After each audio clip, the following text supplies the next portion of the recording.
tụi mình đi làm hai giờ. Hai. Mẹ chất chi nữa nữa. Nó còn nữa, nó bé tổ rồi nữa. Có đá gì đó à? Tuổi rồi nữa.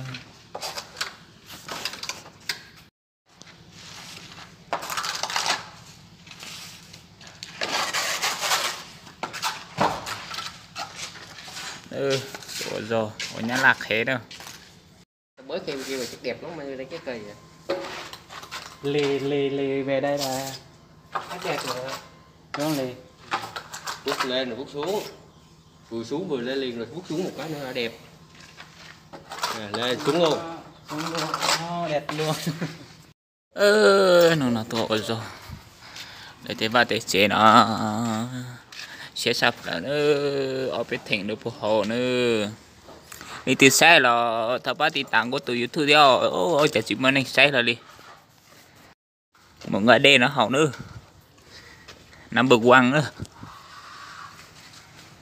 Nó giờ nhá lạo rồi nữa. Nhá lạo rồi nữa. Xe này mình nhớ nhá lạo nó rồi.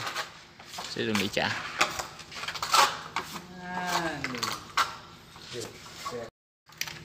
Chắc đẹp có lùng á, chắc đẹp lắm.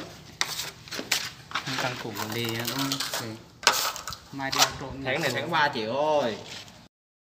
Tụi đây nó mình chết sắp lời đi chụp không như sao đời. Tụi đây nó chết cha nữa xem dòng hoặc capa đây lì. Cái hai đến có mấy rồi.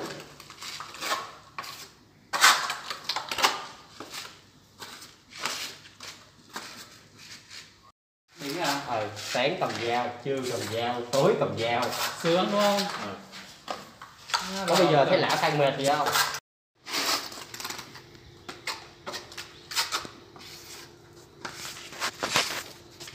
Cái lỗi thì cái chầm nói là tuyệt vời gì cái chầm mà đéo thì thấy nó có cái lỗi. Cái chân này Có không bao giờ mày thấy cái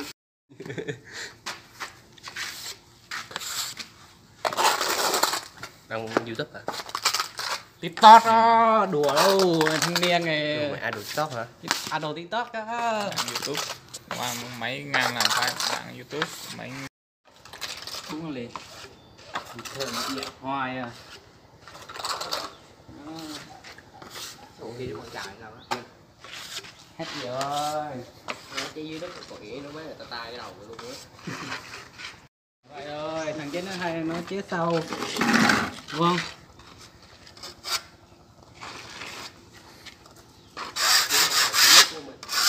đó nữa.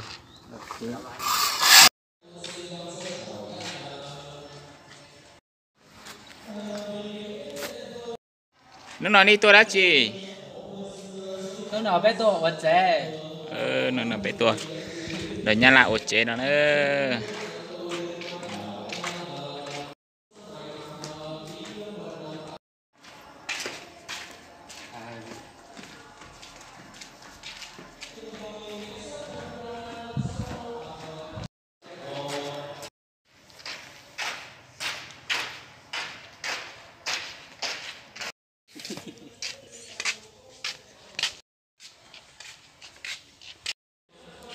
Tụi mình đi làm hai giờ.